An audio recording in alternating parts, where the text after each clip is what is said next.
A word of warning, this podcast explores graphic and disturbing stories and includes some strong language. It therefore may not be suitable for our young listeners or other folks who may find it disturbing. Hello and welcome to True Crime Daily, the podcast covering high-profile and under-the-radar cases from across the country every week. I'm your host, Ana Garcia. We're recording this on Wednesday, February 23rd of 2022. Our guest today is Gerald Griggs, who is a civil rights attorney, a criminal defense attorney based in Atlanta, a friend of the show. Gerald, welcome back. Thank you for having me. It's great to be back. You don't know what Gerald has gone through to do this podcast today, so we need to honor and thank Gerald. He's been in court all morning. He is literally sitting in a car right now to do this, because when I signed on, I'm like, Gerald, do you have a seatbelt on? Yeah, I had a seatbelt on. I'm sitting in the car. We're about to head to another location, but I always want to be a part of the True Crime Daily family, so I'm honored to be back on the podcast. Oh, we're thrilled to have you. Happy to wait for you. It's the lengths that you go to. We're deeply honored. Thank you so much. So let's get to our cases. This is what we're looking at this week. Our two cases really center around mothers and videotapes. In one case, a mother of four who is struggling really to make ends meet is herself held up and then killed. And this is a woman who didn't have anything. So it's just so upsetting. And in the other case, we have a mom who's a millionaire, and she is the accused criminal in this case. We're talking about a wealthy Connecticut mother who has gone from socialite to sex offender after pleading guilty to secretly filming naked minors in her $10 million mansion. Honestly, Gerald, I have no sympathy for people of such privilege, because they have all the means to get any help for any problems they may have in their life. There is no excuse for this. No, there's absolutely no excuse for this to actually damage young people. And people don't understand how damaging it is, these sexual offenses against minors. So, it's very difficult to have compassion for somebody that damages children. Absolutely. And for those of you who are regular listeners of this podcast, you probably know that Gerald represents the family victims in the R. Kelly case. R. Kelly being the rapper who is accused of sexual assaults and trafficking of young women and just horrendous things that he is accused of. And he's been already convicted in one case, right? Yeah, that's right. He's been convicted in one case, and he has three more cases. Two of the cases will probably go later on this year, and he still has his sentencing on that Brooklyn case. So he has a lot of issues to deal with. And, it's an honor to represent the families and some of the victims of Mr. Kelly. And again, I have no sympathy for individuals, especially now convicted individuals who have damaged young people. Absolutely. Absolutely. With all of this privilege, with all of this access and power and money, it is such an abuse. But the first case we're going to talk about, this is really something. We're talking about the final moments of an Uber driver who was also a mother of four, and everything has been caught in chilling detail by the dash camera that she had in her vehicle for safety measures. We're talking about the victim here is Christina Spicuzza, and she was the apparent victim of a robbery that went wrong, that ended her life, but there was nothing to rob. The woman didn't have anything. She barely had any money in any of her accounts, and the police can attest to that. So there was nothing to take from her, and she worked several jobs, a day job. She drove for Uber at night. And this is what infuriates me about this crime in particular, because this is a woman who's doing everything she can, right? And to be cut down like this is just horrendous. So let's get to the details. 38-year-old Christina Spicuzza was driving for Uber in the Pittsburgh area, and she was robbed and killed by one of her passengers, according to police. Now, you might say, Gerald, this is a pretty easy case to figure out, because all you have to do is find, her last passenger and at least question that person, right? So it seems like fairly simple on this one. Well, here's the thing. In other cases, that's mostly true. But here, this murder is so unique because there is video and audio of the assault to up until the time that the killer ripped the dash camera off. And so not only do we have the video and the audio that tells us what she went through, she begged for her life. She begged this man with a gun to her head to please not kill her because she has 4 children. And you know what he said to her? I got a family too. Oh my God, I want to flip a table when I hear stuff like that. Who is he to decide whose family gets to keep their loved one and who doesn't? Oh, I'm so outraged. And that shows the callousness of this. And you know, in this internet reality that we live in now, you had to know that in an Uber, someone was recording. And so that just shows the callous nature and the heinousness of this act and just blatant disregard for human life. I mean, to tell a mother, I have a family too. I'm just doing this because I need to do it. I mean, that just shows the depravity in this case. Absolutely. The other thing that makes this case very different from others is, we're always wondering, how do cops solve a case? And okay, like we said, sure, look at the last rider, but it's not quite that easy in this case, as we will see.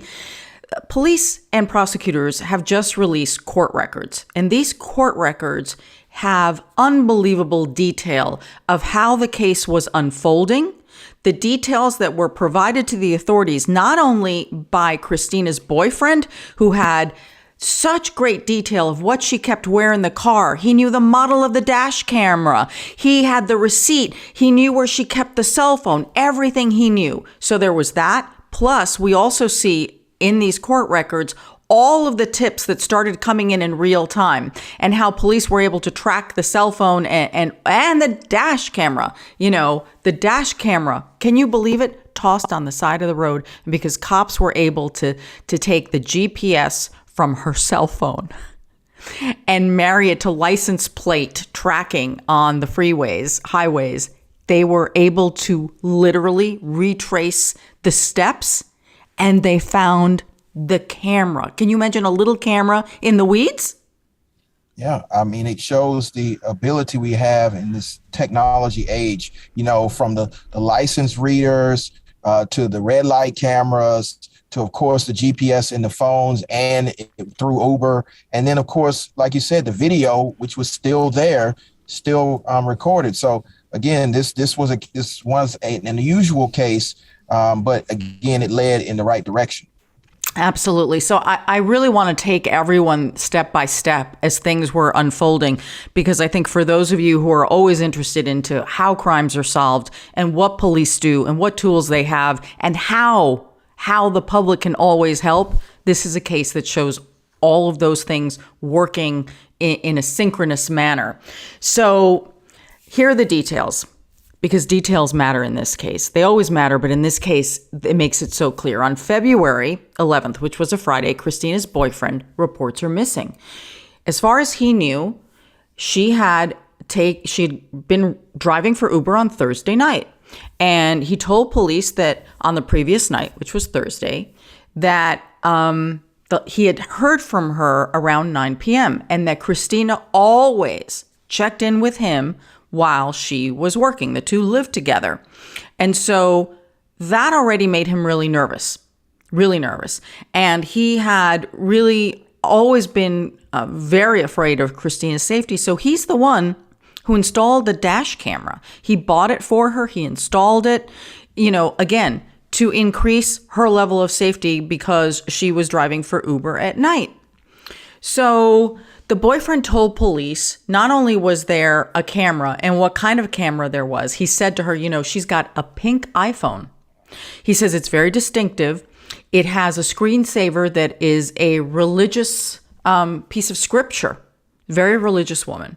And he gave police her code to get into the iPhone. Okay. Now you might say, well, what are police going to need all this for? You're about to see why.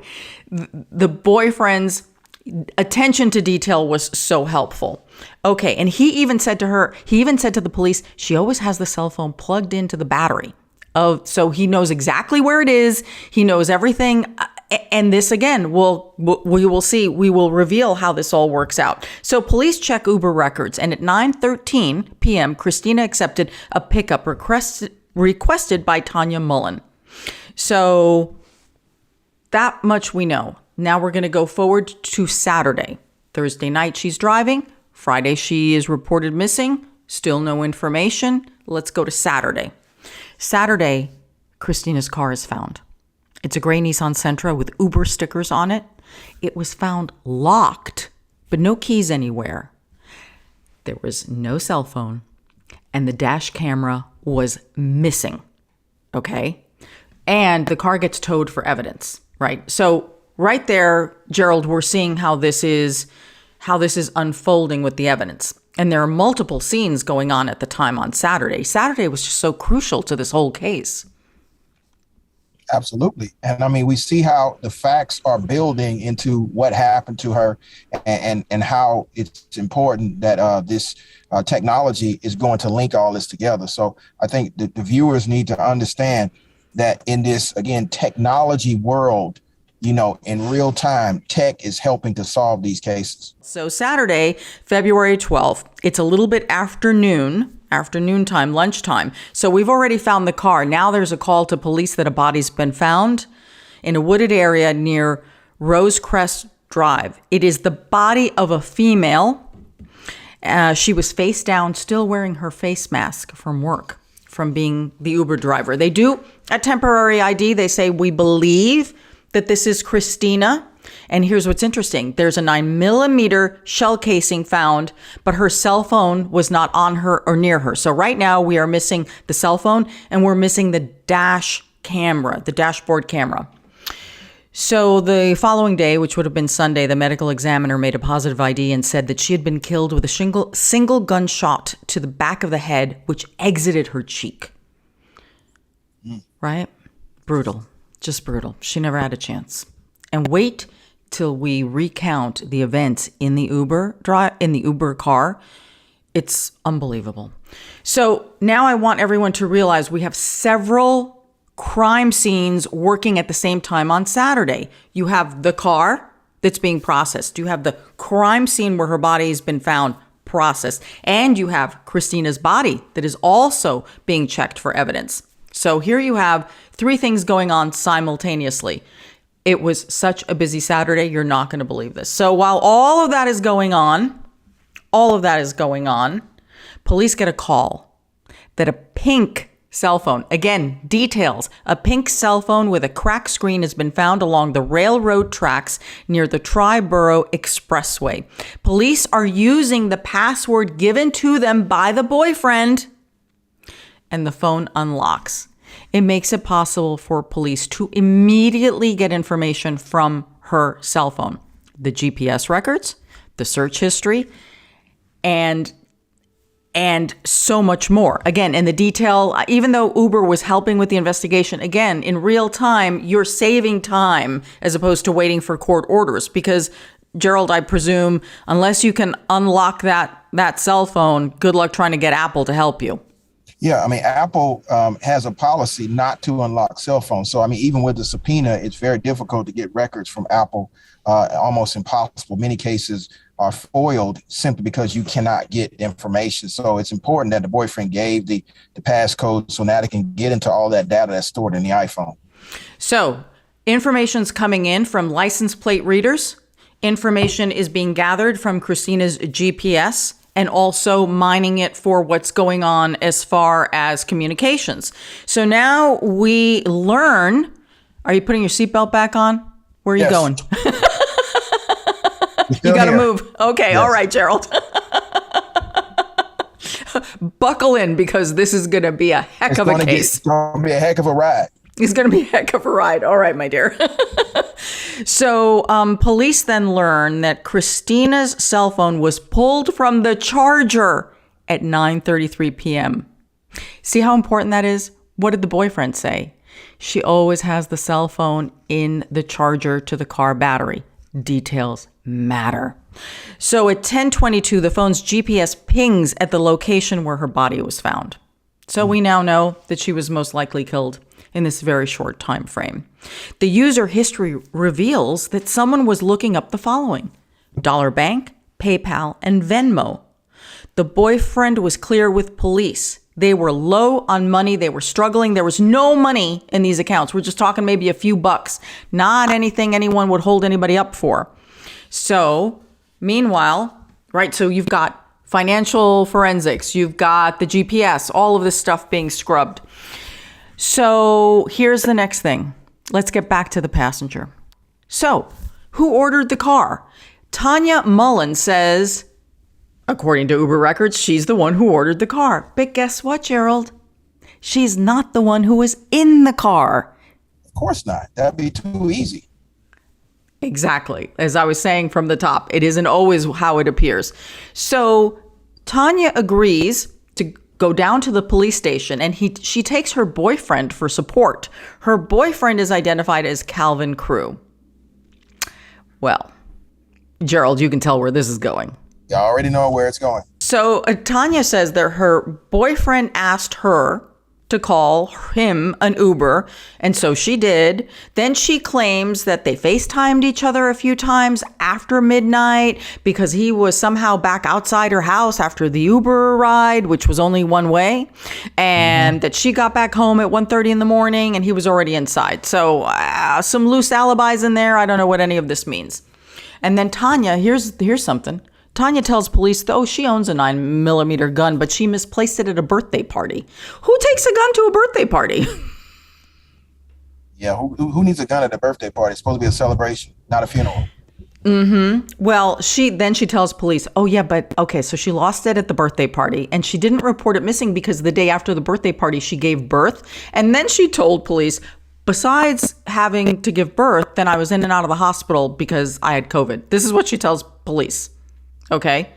All right. Whatever. Again, I'm telling you, so unbelievable details here on the interrogations. So while Tanya's telling her story in one interrogation room, her boyfriend Calvin is in another room telling police his version of events. And what I find interesting, Gerald, is the level of detail that Calvin provides, which ultimately turns out to be false, according to police.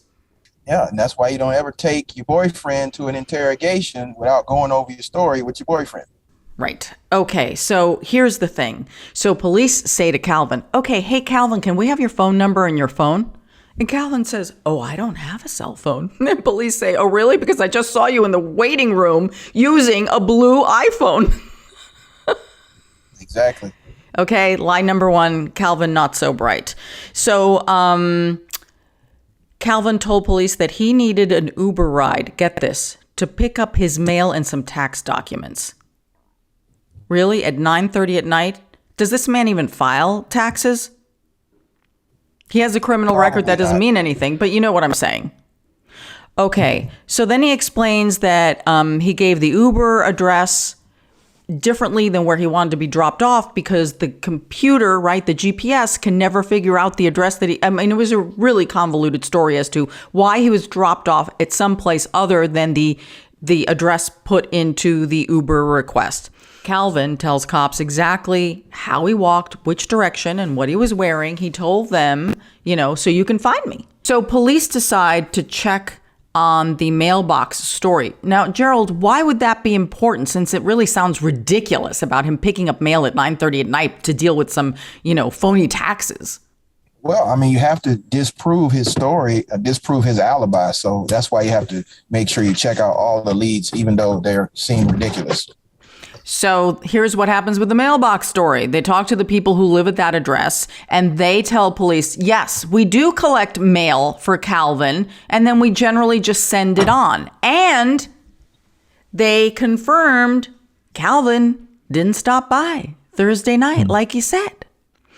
So police go back to Calvin and what's his story? Oh, this is the good one. This is Calvin's explanation. He says, I didn't go inside. I just checked the mailbox, wanted to see if there was anything for me, and then got on the bus. Of course. That makes sense. The chutzpah, unbelievable. This guy, he just is just incredible. So then at this point, we're still a few days out after the murder, and after finding Christina's body. So police are now able to look at more phone records, and they're looking at Tanya's cell phone records with Calvin. And there were some text messages on the night that he took the Uber. She orders the Uber for him. And according to police, this is what the messages show between the two. Now, the first one, not too troubling. Whatever you're doing tonight, be careful. That could go any way, right? That go either way. Exactly. But the last one that police have released to us says, quote, "I'm not going to jail if we get caught." That's problematic. Yeah, it really is. It really is. Okay, so now we are 1 week out from the murder. This would be February 17th. It's Thursday, exactly a week ago. And police are back tracking more information because the data still needs to be processed. So they're looking for all the GPS that they can, and they finally hit the jackpot. This is the evidence jackpot. They find, because of lining up the GPS along with the license plate readers, they line it all up. They find the dashboard camera. Not only do they find it, it still has the card inside it. And the audio and the video have been preserved. It's a jackpot of evidence that also reveals how horrific Christina's final moments were. This is critical evidence in this murder. So, according to the court records, the Uber app announces, "Drop off Tanya, 9:33. This is what's being recorded on the dash cam. You can hear everything. Calvin Crew, he's the one who's in the back of the car, pulls out a gun and points it at Christina, according to police, and says, "Keep driving." Christina reaches behind her because I guess she wants to feel like what's in her head. Maybe it's, it could be anything, right? It doesn't necessarily mean that it's a gun. So as she's doing that, and this is all in the video, you can hear Calvin say to her, "You've got to be joking. It's a gun." Really? Really? Okay, then this is the next thing. Christina starts begging for her life. She says, "I have a family."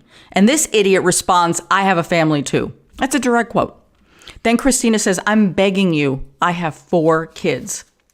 Calvin then grabs her cell phone and he says, "Do what I say and everything will be okay." And then the next thing you see is that Calvin is reaching for the dash cam, pulls it out, and it stops recording. That's where the video and audio evidence ends. Pretty damaging, isn't it? Very, very damaging. It shows that he's the last person with her. It shows he's committing a forcible felony. And then, of course, all the other evidence points to he committed the murder. As a result, Calvin Crew, who's 22 years old, has been taken into custody and charged with homicide. And the motive appears to be robbery, but of course the problem is Christina didn't have anything. She didn't have anything, but she had her life. And that's what he robbed her of. That's what he did. He robbed her of her breath. Christina worked several jobs. This is just heartbreaking. She worked at Dollar Bank during the day. She drove for Uber at night. Plus, she made and sold crafts, and she waitress. Okay? Yeah. This is a life that was hard, right? She worked hard.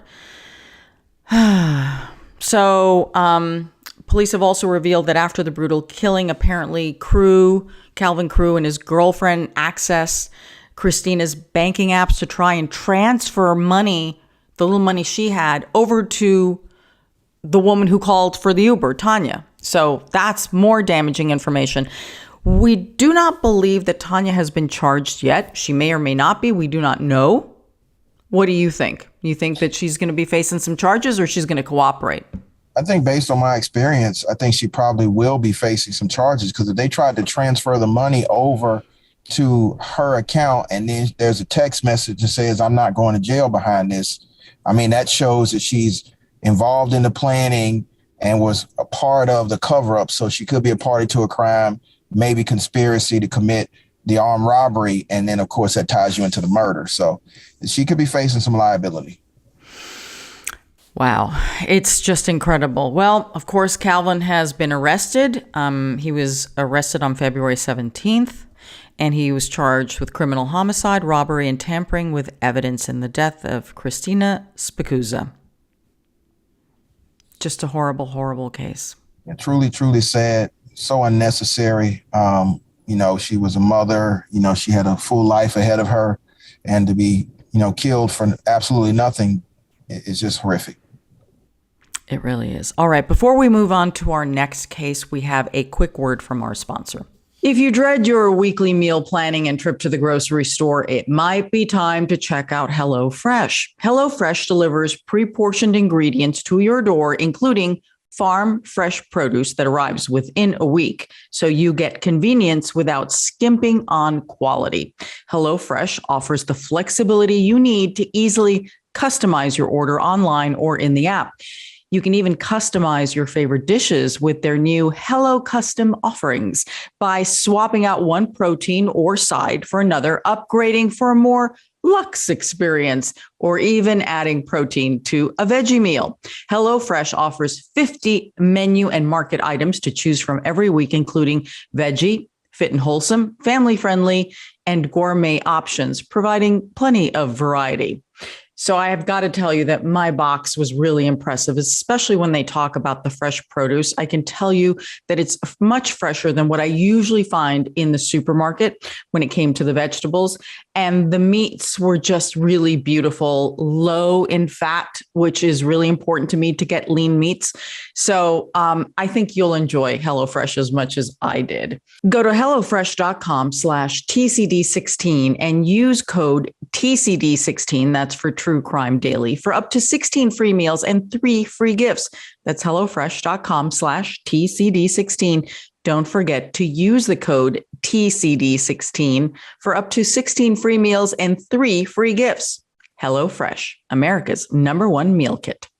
Our next case is out of Connecticut, where a wealthy socialite pleads guilty to secretly filming minors in her mansion. Hadley Palmer, 53 years old, whose father founded a successful hedge fund, is behind bars after admitting to recording minors naked in their underwear. The minors had no idea that she was videotaping them in her fancy house. She pleaded guilty to secretly filming 3 people, including a child. Well, they were all minors, but then one was under 15. And she said, and the police say that she did this for sexual pleasure. Gross. Really? The videos were taken in 2017 and 2018 at her $10 million Victorian mansion in Bellhaven, which is a part of Greenwich, Connecticut. It's like a little enclave of very, very rich and privileged people that overlooks the Long Island Sound. This is the kind of neighborhood where the hedges are massive, right? There's security everywhere. There's staff, there's cooks, there's gardeners, there's drivers, you name it. It's like the richest of the rich live in this area. According to the New York Times, this to me is unbelievable. It says that Bellhaven's bylaws, so Bellhaven would be like the development, that the New York Times says the bylaws say it strictly prohibits outsiders from toting cameras. What the heck does that mean, Gerald? That's interesting. I guess you can't invade anybody's privacy or take pictures of anything. So that's very concerning in and of itself. Exactly. Yeah, they're worried about outsiders when they should be worried about the people inside. Yes. Okay? This is the problem with this community. All right. So Hadley will be registered as a sex offender. She is expected to serve anywhere between 90 days to 5 years in prison, along with 20 years of probation. But here's what I don't get. She's already started her 90 days, but she hasn't been sentenced yet. Isn't this a little bit ass backwards? Wait, how is she serving time before she's sentenced? Exactly, Gerald. Yeah. How?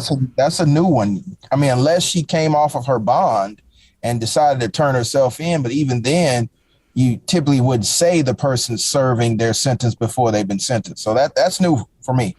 Yeah, there's some kind of thing in Connecticut where I think it's like not a diversion program, but it's like a way of showing that you are serious about owning up to what you did, and you like kind of it's very, like I say, it's ass backwards. Okay. And it sounds to me like it's it has been made specifically for the rich and the privileged, right? Because would you ever, if you were innocent or even if you accepted a plea deal, why in the world would you voluntarily go in before you had to and you knew how long you were going to be in there unless you know you're going to be out in 90 days? Absolutely. I mean, I could see somebody volunteering to do community service before they're sentenced, but I don't know too many people that are going to volunteer to do time if they believe they're actually innocent. So, yeah. Right. And again, unless there's a little backdoor deal going on that's like, yeah, just go in for 90 days. Everything will be fine. Don't worry. You'll never be sentenced to anything more than what you did. Please. Okay. It's just, it really, the whole thing makes me ill. In fact, there's something I guess that Connecticut used to have that was called, I've never heard this term, a shadow docket for the rich. Oh, yeah. And the I've heard privilege. of shadow docket. Yeah. I've heard that. And that they finally outlawed it, but it doesn't sound like it because, so I guess that was something that you could, if you had enough money, you could deal with whatever your legal problems were in the criminal system without anybody knowing? Absolutely. You could resolve the case favorably and then it be sealed from public record and goes off into the ether. So here's the thing that's also bugging me about this case. I mean, it's just, this one's got me wound up. So her attorney asked that the records for this case be sealed. But they used the excuse, which part of it is very valid, that because there are minors involved, they want to protect the minors. All of a sudden, this woman cares about the minors? Give me a break. She doesn't give a crap about these kids. Yeah, they can protect the minors by sealing their names, but not sealing the conviction. But that was great lawyering. And the families of the minor victims agreed to having this sealed, which, you know what?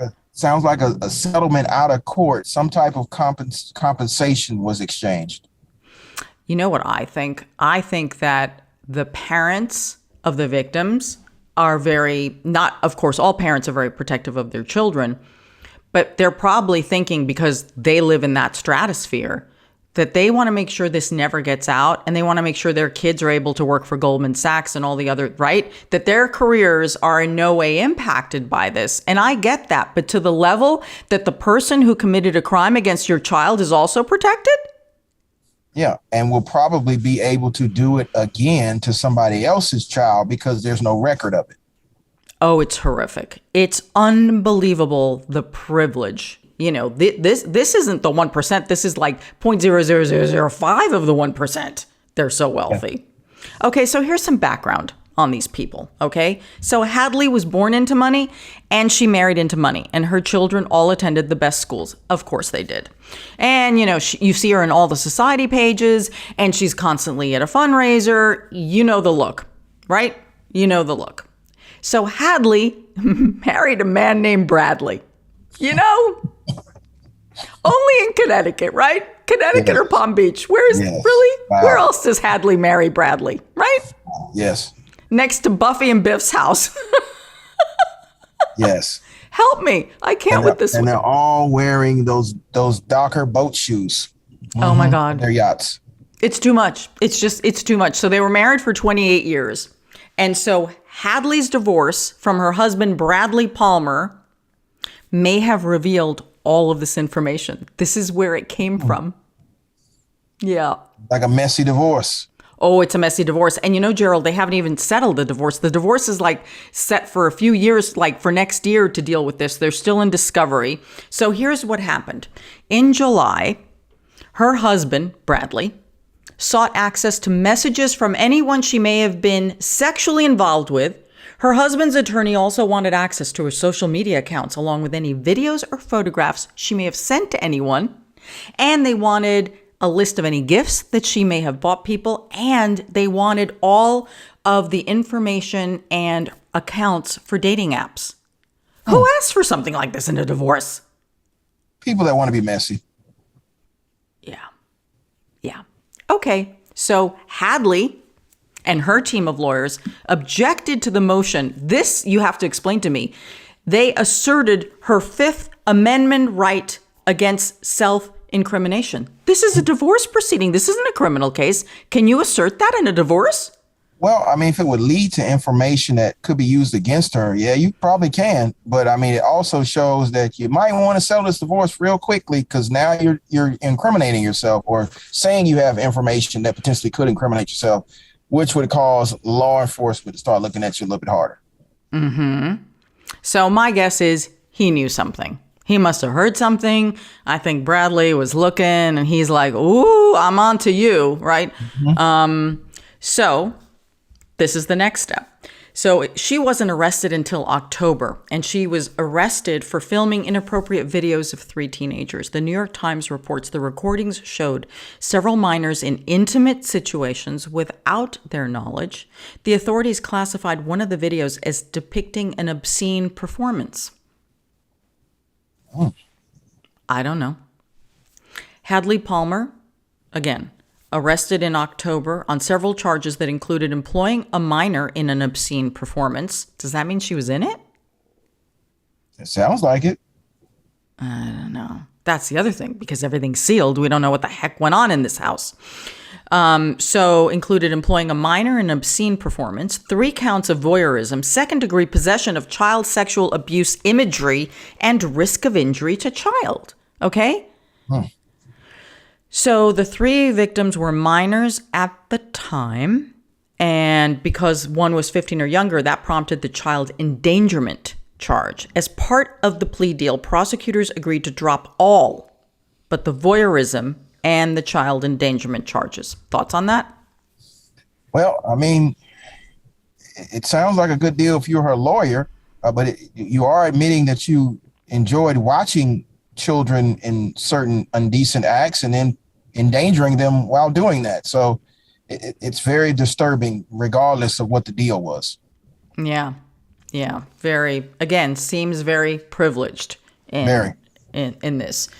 So then Hadley Palmer pleaded guilty on January 19th to 3 counts of voyeurism and 1 count of risk of injury to a minor. But we're not done with this. One would think this was an isolated incident or didn't have tentacles. Listen to this. Dr. Jerome Broadlie, 83 years old. He's a Greenwich psychologist. He's also been arrested, and his charge, failure to report the matter as a requirement, right, of Connecticut's child welfare laws. He is a mandatory reporter. Mm-hmm. Mandatory. He reportedly treats children and teens. So I am just simply deducing here that he learned of what happened from one of those 3 victims who was traumatized by this event. And then he is now being charged for not telling the authorities what happened to these children. Absolutely, because that's why we have mandatory reporters. We cannot allow this type of conduct to happen. And when it's disclosed, you have to report it so law enforcement can take appropriate steps.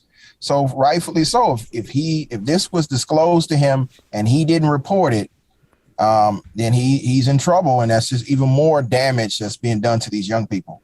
So Gerald, explain to me from your point of view, how is it possible, if you now have at least 2 adults involved in this, how you can seal these records? Because now we have a prominent psychologist involved. Yeah, I mean, I don't know how you can get away with sealing these records. I mean, for the common good of the community, it needs to be known, not the names and the information about the victims, but the people who fail to protect these individuals and then damage them. So I don't know how you get away with that.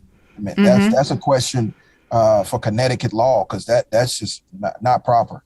No, it's not. And the Associated Press actually was in court challenging the judge and this decision, saying, that the public has a right to know. Yes, of course, seal and protect the children, the minors, the victims in this case, the survivors, but not the perpetrators. And it fell on deaf ears. Oh, what a surprise. Connecticut doesn't like being told what to do. Mm-hmm. Well, yeah. We all kind of know that. Yeah, that just doesn't work. Okay, so we still don't know exactly what led to Hadley's arrest, which I think is important. We are simply deducing that there could be, it probably stems from the divorce. I don't know where. It probably comes from the divorce and the discovery that was gained from the divorce being leaked to law enforcement or being turned over to law enforcement in some form or fashion. And so after her arrest, Hadley applied for something called special probation. That's called an accelerated rehabilitation. That could be why she's in prison. But again, like I said, this sounds backwards to me and I don't get it. Yeah, absolutely. I mean, accelerated probation. So how can you rehabilitate a sex offender rapidly? Exactly. Would any other parent in this country stand for that? No. No. No. No. They would want that person on the registry for the rest of their life so that other people would know. Yes, and she's going to be a registered sex offender. That is part of the plea deal, but that's still not enough for me. You know, this accelerated behavioral whatever that she's going through, this blah, blah, blah, rich person's treatment. But my question is, if she's going to be on the sex offender registry, but you're going to seal it, how would people know that she's on the sex offender registry? Because the sex offender registry is public. Well, I guess you can be on it, because I've gone on it myself to look for people, and you can find, you know, basic details, right? That she pleaded guilty and how much time she served. We do know what the charges are, but we don't know anything else. We only know what the charges are. Voyeurism, endangerment of a child. Yeah. Yeah. Oh, I agree with you. I think weird. I think it's ridiculous. Well, anyway, Hadley Palmer is due back in court on August 1st for sentencing. Oh, let me guess. I say she walks out of that courtroom With 90 days credit for time served and some probation. Mm-hmm. We'll check back on that one and update that one. Okay. It is now time for our comment section. These are the crime cases you all are talking about on our social media, and our producer, Will Updike, is here now with the latest on what you all are saying. Hi, Will. Hey, Anna. How's it going? Good. I just want to double check that you're not in a car too. No. I tried to carpool with Gerald, but he said it was too full. So There's a lot of people stranded. in the car. Elbows are flying in Gerald's car. So this week we might have what has to be a record for the show. Glendale, California man was reportedly arrested 3 different times within a 16-hour period over the weekend. So this all started, according to the Glendale Police Department, shortly after 3 a.m. on Sunday, February 13th. Now, the perpetrator is James Langdon. He was seen pacing around a parking lot, and he reportedly ran out of the lot against a do not walk sign. So the police officers tried to stop him for the illegal action, but he then fled from the officers. So he was pursued and then arrested for obstruction after a brief struggle. So he was later released. He was given a court date. And then several hours later at 9:30 a.m., so about 6.5 hours after this all started, he was reportedly trespassing at a business where he was using a screwdriver to try to gain entry to a closed part of the business. So he was once again arrested. He was booked for trespassing. And now there's kind of an interesting thing here because this occurred in California. With the $0 bail order, he was released within 3 hours of being booked for that one. And he was again given a notice to appear in court at a later date. So now, later at around 7 p.m., officers responded to the report of a burglary at an apartment building. Now, residents of the building noticed that a door was open and items within the apartment were moved around. There was also a man that they could hear shouting. So officers went back and the man tried to hide in the victim's apartment, locking himself inside. So the Burbank Police Department got the K-9 unit involved. Officers established a perimeter around the building so he couldn't escape. They tried to negotiate with him. He eventually exited the bedroom and was arrested without incident. Now, in total, in that last burglary, he caused around $6,000 in property damage to the apartment unit and the complex. He was arrested and charged with burglary and felony vandalism. And so as of Thursday, February 17th, Langdon was in custody on $150,000 bail. But wow, what a weekend. Crazy. Sounds like an episode of Hangover. It's just like, you know, and here in California, I mean, really, we do not jaywalk. Like in New York, I grew up in New York, and it's like, who cares what the light says? I got to go. Here, No. You step off that curb, you really do get ticketed for crossing against the light. Oh, they're so serious about it. It's insane.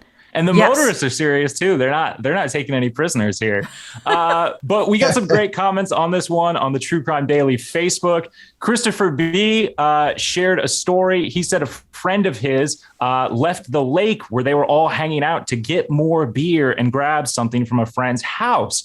He was eventually pulled over and arrested for DUI. When he got out that same night, he ended up going to get the beer and going to the friend's house to get the stuff, headed back to the lake, and was again pulled over for another DUI charge. So I guess he didn't sit in booking long enough to kind of to sober that one up. But that is reportedly 2 DUIs in a 12-hour period.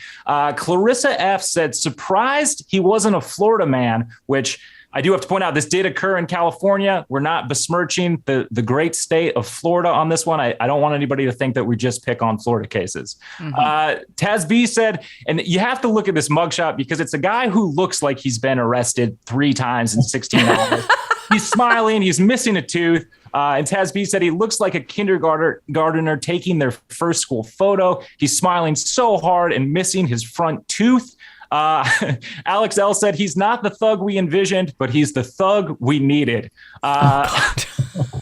Earl K said, why do I feel like this is an attempt for the Guinness World Record? Now, I actually did a little bit of research on this. I couldn't find anything on the most arrests in a 24-hour period, but the Guinness World Record book did clarify that the most arrested man is actually an Australian man named Tommy Johns, who was arrested nearly 3,000 times for public drunkenness before his last drink in around 1988. So this guy has some ground to cover if he wants to get in the Guinness Book of World Records. But hey, I mean, 3 a day in a couple of years, you're easily surpassing that thing.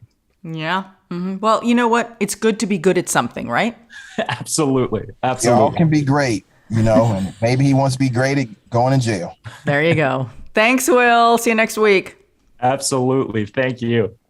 Gerald, that is our episode for today. We are so grateful to you. We got your messages from court that you were stuck and you showed up even in the car with your seatbelt on. I was wearing that seatbelt. I was not violating the law. No, absolutely not. Absolutely not. You really are such a good person for rolling with this one. Where can people find you if they want to follow you on social media? On all social media at Attorney Griggs or at my website, www.geraldagriggs.com.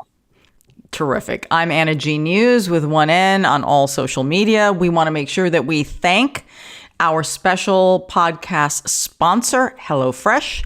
And of course, you can find all our episodes wherever you get your podcast. Subscribe to our YouTube channel, True Crime Daily, and then sign up to receive our newsletter at truecrimedaily.com. Until next week, I'm your host, Ana Garcia. And as we always say, don't do crime.